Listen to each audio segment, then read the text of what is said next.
తిరుమల లడ్డూ కల్తీ విషయంలో అరెస్టులు చాలా కీలకమైన పరిణామం. అయితే ఇందులో లోపం ఎవడు చేసినా సరే అరెస్ట్ చెయ్యక తప్పదు. ఏ పాపము చెయ్యకుండా అదేదో అంటారు కదా,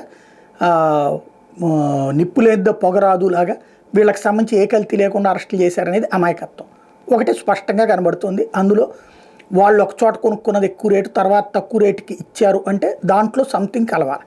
అయితే ఇక్కడ తేలాల్సినటువంటి పాయింట్లు 3.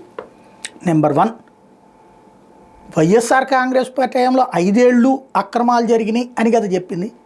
ఇప్పుడు బయటపడింది ఏంటిది? ఇప్పుడు మొన్న దొరికినటువంటి నెయ్యికి సంబంధించినటువంటి తప్పించి మరొకటి లేదు. నెంబర్ 1. నెంబర్ 2 వచ్చేటప్పటికి ఎక్కువ తక్కువలు అంటే ఎక్కువ ఉత్పత్తి చేయగలరు, తక్కువ ఉత్పత్తి చేయగలరు వీళ్ళు అనే లెక్కలు తప్పించి వాళ్ళు పంది కొవ్వు కలిపారు, ఆవు కొవ్వు కలిపారు అన్నటువంటి విషయం ఏమీ ఐడెంటిఫై చేయాల. అది కదా తేల్చాల్సింది. దర్యాప్తులో తేలాల్సింది ఏంటి? జంతు కొవ్వు కలిపారు అన్నటువంటిది. జంతు కొవ్వు కలిపారా లేదా అన్నటువంటిది. భక్తుల మనోభావాలు గాయపడింది అక్కడ. ఈవెన్ డాల్డా కలిపినా కూడా భక్తుల మనోభావం గాయపడుతుంది. కానీ ప్రధానమైనటువంటి జంతువులకు సంబంధించినటువంటి అనేక మంది చివరికి ప్రాయశ్చిత్త మంత్రాలు కూడా చదువుకున్నారు, తాము తెలియకుండానే అది తిన్నామేమో అన్నటువంటి ఉద్దేశంతో, గత 5 ఏళ్ళు జరిగింది అన్నటువంటి ఉద్దేశంతో. అది తేలాల.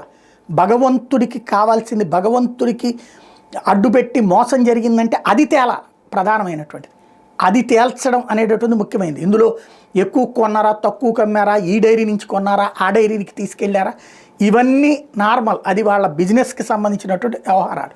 ప్రజలకు కావాల్సింది, భక్తుడికి కావాల్సింది పంది కొవ్వు, ఆవు కొవ్వు, జంతువుల కొవ్వు వాడారా లేదా, అది వాడింది నిరూపించి వీళ్ళని శిక్షిస్తాం అనేది ముఖ్యం. అది వాడకపోతే వాడలేదని భక్తులకి చెప్పాల్సినటువంటి అవసరం ఉంది. ఎందుకంటే భక్తులందరూ వెయిట్ చేస్తుంది ఆ పాయింట్ కోసం.